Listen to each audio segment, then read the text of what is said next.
하나님 말씀 여호수아 8장 1절. 주님께서 여호수아에게 말씀하셨다. 두려워하지 말아라. 겁내지 말아라. 군인들을 다 동원하여 아이성으로 쳐 올라가거라. 보아라, 내가 아이의 왕과 백성과 성읍과 땅을 다 내 손에 넘겨주었다. 아멘.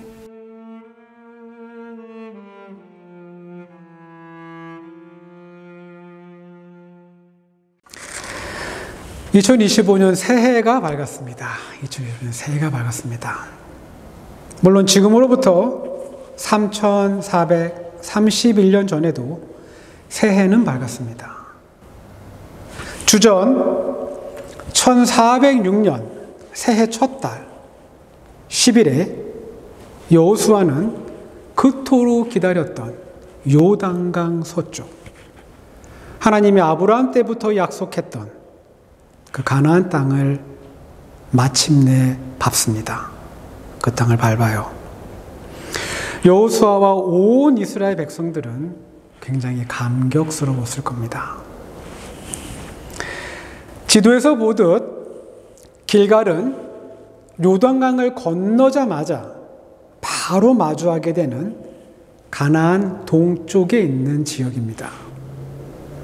이제 여호수아와 이스라엘의 백성들은 하나님의 약속을 믿고 가나안 땅 중심을 향해 앞으로 나갈 겁니다. 전쟁을 해야 하는 쉽지 않은 길입니다. 전쟁을 해야 하는 어려운 길이에요. 그러나 하나님이 함께 해 주실 겁니다. 우리도 마찬가지입니다. 여러분과 저도 마찬가지예요. 우리가 힘겹게 버티고 살아왔던 그 수많은 세월들처럼 올해도 우리의 삶은 만만하진 않을 겁니다. 근데요, 걱정하고 염려할 필요는 없습니다. 우리 하나님이 우리와 함께 해주실 것이기 때문입니다. 새로운 해가 시작되었고 새로운 땅에 들어가기에 앞서 여호수아는 하나님으로부터 용기와 위로 그리고 희망의 메시지를 듣습니다. 주님의 종 모세가 죽은 뒤에 주님께서 모세를 보좌하던 눈의 아들 여호수아에게 말씀하셨다. 나의 종 모세가 죽었으니 이제 너는 이스라엘 자손 곧 모든 백성과 함께 일어나 요단강을 건너서 내가 그들에게 주는 땅으로 가거라. 내가 모세에게 말한 대로 너희의 발바닥이 닿는 곳은 어디든지 내가 너희에게 주겠다. 광야에서부터 레바논까지 큰 강인 유프라테스 강에서부터 햇사람의 땅을 지나 서쪽의 지중해까지 모두 너희의 영토가 될 것이다. 내가 사는 날 동안 아무도 너의 앞길을 가로막지 못할 것이다. 내가 모세와 함께 하였던 것과 같이 내가 너와 함께 하며 너를 떠나지 아니하며 버리지 아니하겠다. 하나님의 약속의 말씀을 굳게 믿고 여호수아와 이스라엘 백성들은 40년 전 그들의 부모 세대와는 달리 가나안 땅 중심을 향해 용감하게 출발합니다. 이스라엘 사람들이요, 가나안 서쪽을 향해 이동하면서 가장 먼저 마주한 도시는 여리고입니다. 여러분 다 아시고 있듯이 여리고예요. 어쩌면 여호수아를 포함해서 그 이스라엘 백성들이 여리고 성 앞에 도착했을 때 그들이 적지 않게 놀라고 당황할 수 있습니다.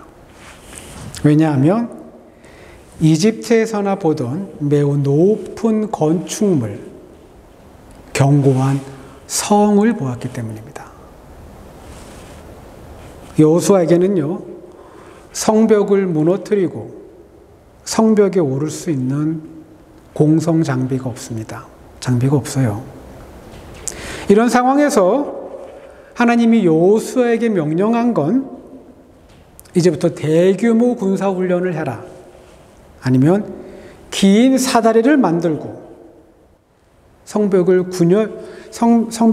균열을 낼 수 있는 무기를 만들어라. 이런 명령이 아니었습니다. 여호수아가 하나님의 말씀을 듣고 이스라엘 백성들과 함께 순종한 건 6일 동안은 하루에 한 번, 그것도 아주 조용히 여리고 성을 도는 겁니다. 그리고 제7일에는 7번을 돌고 그 다음에 큰 함성을 지른 겁니다. 이게 다예요. 이게 다입니다. 그리고 이렇게 하고 난 후에 좀 하나님의 약속의 말씀대로 요새처럼 견고했던 여리고 성이 무너집니다. 무너져요. 하나님이 해주신 이 놀라운 기적을 경험하고 나서 이스라엘 백성들의 마음속엔 두 가지. 믿음, 그리고 자신감이 생겼을 겁니다. 믿음과 자신감. 먼저 하나님의 말씀을, 그분이 해주신 약속을 의심하지 않고 굳게 믿을 때 불가능이 현실이 될 수 있다는 확실한 믿음이 이스라엘 백성들 마음속에 생겼을 겁니다. 그리고 자신들 때문에 간담이 녹을 정도로 겁을 먹은 여리고 사람들을 보고, 이제 우리들은 더 이상 노예가 아니구나. 우리들은 노예가 아닌 용맹한 군인이라는 자신감도 생겼을 겁니다. 믿음과 자신감 모두 좋은 겁니다. 좋은 거예요. 그러나 이 두 개는 우리 안에서 균형을 이루어서도 안 되고 자신감이 믿음 위에 있어도 안 됩니다. 반드시 믿음이 자신감 위에 놓여야 되고 믿음이 자신감을 통제해야 합니다. 가나안 땅에서 치러진 첫 번째 전투에서 이스라엘 백성들은 큰 승리를 거둡니다. 결국 자신감이 믿음 위에 놓이고 자신감이 믿음을 지배합니다. 단 한 명의 희생자도 없이 여리고 성이 함락되었습니다. 이스라엘의 다음 목표는 조금 더 가나안 중심부로 향해 있고 바로 아이성입니다. 아이성. 여호수아는 여리고 성에 비해 아이성의 그 규모와 크기가 굉장히 작다는 보고를 받습니다. 그래서 정군을 출동시키지 않습니다. 안 시켜요. 여호수아는 아이성을 치기 위해 3,000명의 군사만 보냅니다. 3,000명. 이스라엘 정군의 규모는 대략 60만 명입니다. 60만 명.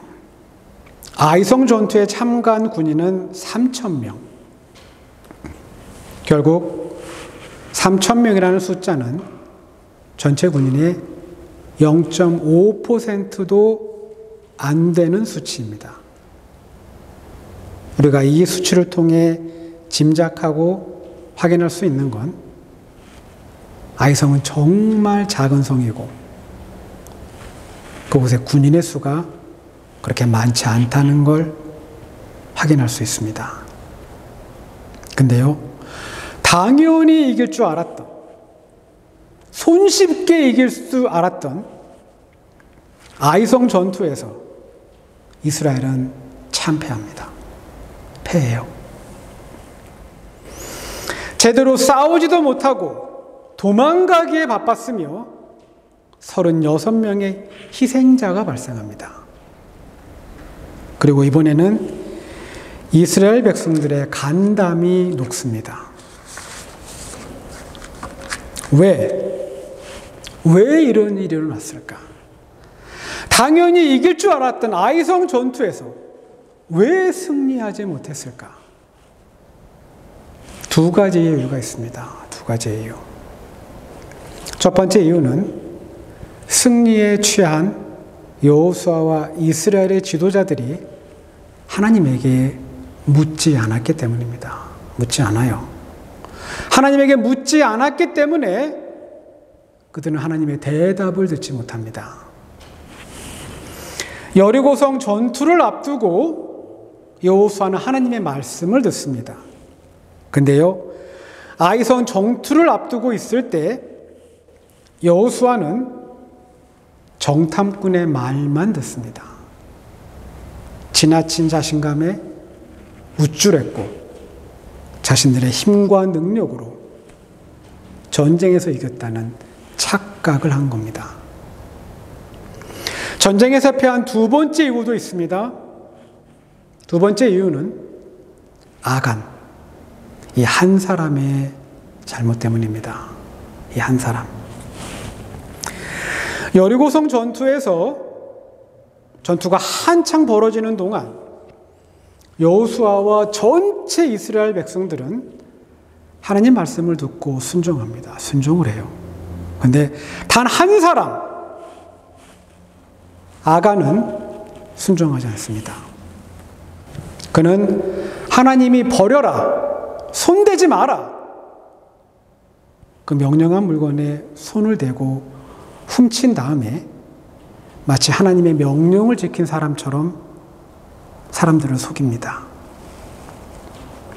그는 하나님의 명령이 무엇인지 분명히 알았지만 그 명령을 듣지 않습니다. 안 들어요. 그는 자신의 욕심대로 움직입니다. 아간의 죄로 이스라엘은 가나안 부족 가운데 가장 약한 부족이라 평가받는 아이성 사람들한테 패하는 수치를 경험합니다. 그리고 36명의 사람들이 죽습니다. 한 사람이 일으킨 그 죄의 파장은 많은 불행을 야기합니다. 우린 여기서 죄와 악을 구분해서 살펴볼 필요가 있습니다. 죄는 뭐고 악은 과연 무엇인지. 먼저 아간이 범한 죄는 하나님의 말씀을 듣지 않은 겁니다. 그래서 실체적으로는 버리라고 한 물건을 훔쳐서 자기 걸로 만든 겁니다. 이게 죄입니다. 죄. 그렇다면 아간에게 있었던 악은 무엇이었을까? 그 악은 바로 욕심입니다. 욕심. 눈에 보일 수 없는 악이 구체적으로 드러날 때 죄로 표현됩니다. 죄로. 죄는 늘 심각하게 보여도 악은 사소하게 보일 수 있습니다. 죄는 뭔가 굉장히 잘못된 것처럼 보여도 악은 지나치게 평범하며 문제가 없는 것처럼 느껴질 때도 있습니다. 여러분, 우리가 욕심이 꽤 많은 사람을 감옥에 보낼 정도로 나쁜 사람으로 취급하지는 않습니다. 그죠? 때때로 욕심이 많은 사람을 저 사람 성공할 가능성이 높아라는 말을 하기도 합니다. 그죠? 그러나 아무것도 아닌 것처럼 보이는 악이 불행의 시작이 되고 심각한 죄의 결과를 초래할 수도 있습니다. 작년 12월부터요, 올 초까지 제 머릿속에서 떠나지 않았던 사진 2장이 있습니다. 사진 2장. 이 사진은 작년 12월 4일 국회의사당이 있는 여의도에서 찍힌 사진입니다. 비상계엄이 선포된 직후 국회로 향하는 군용 장갑차를 한 남성이 혼자 맡고 있습니다. 다음 사진은 2025년 1월 5일 폭설이 쏟아지는 한남동 대통령 관저 앞에서 찍힌 사진입니다. 군용 장갑차는 없습니다. 근데요, 한파로 인해 살을 베는 듯한 엄청난 추위가 저곳에 있을 텐데 차가운 콘크리트 바닥에 앉아 응원봉을 흔들며 한 여성이 환하게 웃고 있습니다. 이 두 개의 사진 모두 한 가지의 공통점이 있습니다. 한 가지의 공통점. 집안에 있어야 할 사람들이 집안에 있어야 되죠. 집안에 있어야 할 사람들이 하루의 일상을 마치고 편한 저녁 시간을 보내야 할 사람이 주말 아침 따뜻한 방에서 한 주의 시작을 준비하며 몸과 마음을 충전해야 할 사람이 밖에 나와 있는 겁니다. 밖에. 그리고 정작 밖에 나와야 할 사람은 나오지 않고 집 안에 있었습니다. 우리 모두가 알고 있듯 대한민국의 대통령이 12월 3일 저녁 10시 23분에 비상계엄을 선포합니다. 전시도 아니고 국가 비상사태도 아닌데 대통령은 비상계엄을 선포합니다. 많은 정치학자들과 언론인들은 국군 통수권자인 대통령이 군의 힘을 빌려서 자신들의 정적을 일거에 제거하기 위해 비상계엄을 선포했다고 보고 있습니다. 사실 윤 대통령은 집권 초기에 자신이 몸담았던 검찰의 힘을 이용해서 정치적으로 반대파에 있던 사람들을 충분히 제압할 수 있다고 확신했다고 합니다.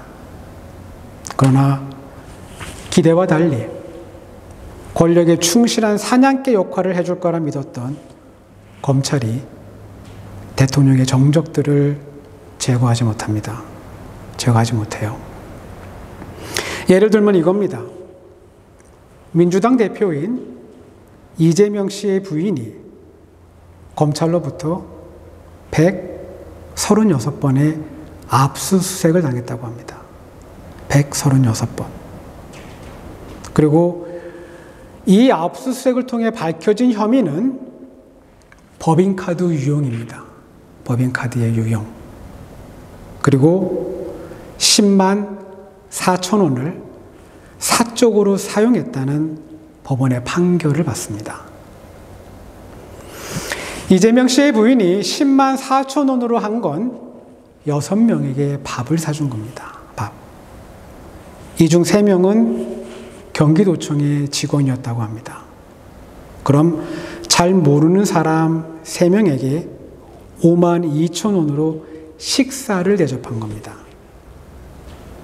검찰은 이 비용을 공직자 선거법 위반으로 향응에 해당하는 죄질이 무거운 범죄라고 발표했습니다.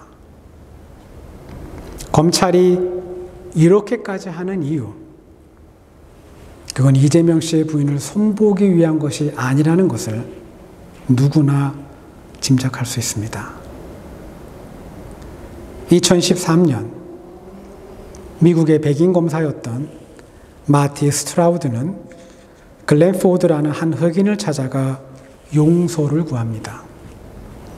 왜냐하면 마티 스트라우드 검사의 잘못된 기소로 인해 글렌포드는 죄가 없음에도 불구하고 사형을 선고받고 감옥에서 무려 30년 넘게 살았기 때문입니다.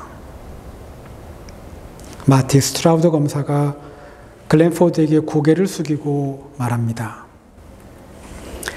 나는 교만했습니다. 나는 심판하는 일을 좋아했습니다. 나는 스스로에게 도취되어 있었고 자신만만했습니다. 나는 정의 그 자체보다는 내가 이기는 것에 더 몰두했습니다. 나 때문에 비롯된 글렌포드의 모든 비참함에 대해 그와 그의 가족에게 사죄합니다. 저는 이 검사의 고백을 보면서 한국 대통령이 떠올랐습니다. 한국의 대통령. 그분이 범한 죄는 너무나 분명합니다. 너무 분명해요. 그건 내란입니다. 내란. 그렇다면 그분에게 있던 악은 무엇이었을까? 그 악. 과연 어떤 악이 내란이라고 하는 이 같은 분명한 죄를 만들었을까? 어쩌면 한국 대통령이 가지고 있던 악은 지지 않는 것. 지지 않는 것. 누구와 상대를 하든 반드시 이기는 것. 이기는 것. 지는 걸 모르는 사람들. 꼭 이기려고만 하는 사람들. 그들은 자신들이 너무나 뛰어난 존재이기 때문에 누군가의 밑에 있지 못합니다. 반드시 사람이건 법이건 그 위에서 군림해야 합니다. 여러분, 만약 우리가 지는 법을 모른다면, 우리에게 물러설 줄 아는 마음이 없다면 우리의 삶 자체도 불행할 수 있고 더 나아가 다른 사람의 삶도 심각하게 파괴할 수 있습니다. 욕심, 교만, 항상 이기려는 마음, 그리고 자신만만한 것, 자신감으로 꽉 채워진 마음, 충분히 악이 될 수 있습니다. 악. 반드시 믿음 아래 놓이고 믿음의 지배를 받아야 합니다. 이런 마음들이 믿음과 균형을 이룬다면 말은 괜찮고 좋아 보입니다. 믿음과 균형을 이루고 이런 마음들이 믿음 위에 놓인다면 죄가 우리의 삶을 떠나지 않고 실패와 실수 그리고 거짓과 부정이 우리의 삶에서 반복될 겁니다. 여호수아 아이성 전투에서 참패하고 간담이 녹는 자신감이 거품처럼 빠지는 경험을 합니다. 그리고 이 경험을 하고 나서야 그가 하나님에게 묻습니다. 드디어 하나님을 찾는 믿음이, 하나님을 의지한다는 믿음이 여호수아의 생각과 마음을 지배합니다. 여호수아 8장 1절 하나님 말씀이 여호수아에게 임합니다. 보아라, 내가 아이의 왕과 그 백성과 성읍과 영토를 내 손에 붙인다. 여기서 한국어로 번역된 붙인다의 의미는 인계하다, 넘겨주다라는 의미를 갖고 있습니다. 그러므로 전쟁도 하기 전에 이미 하나님께서 여호수아의 손에 아이성에 속한 모든 것을 주었다라는 의미입니다. 이번에는 희생자 없습니다. 나올 수가 없습니다. 그냥 전쟁에만 나가면 무조건 승리합니다. 믿음이 내 안에 있는 생각들, 그리고 내가 갖고 있는 확신, 그리고 감정, 아주 사소해 보일 수 있는 욕심, 교만, 이기려는 마음, 그리고 자신감, 믿음이 이것을 지배할 때, 믿음이 이것들 위에 있을 때, 2025년 한 해 동안에도, 그리고 앞으로 우리가 맞이하게 될 2026년, 2027년, 2028년, 새로운 해에도 우린 늘 승리할 수 있습니다. 하나님이 이미 우리에게 주신 많은 것들을 우린 누리며 살 수 있습니다. 하나님을 찾는 그 믿음이, 하나님을 의지하는 그 믿음이 우리의 마음과 생각을 늘 다스리고 통치하기를 소망합니다. 기도합니다.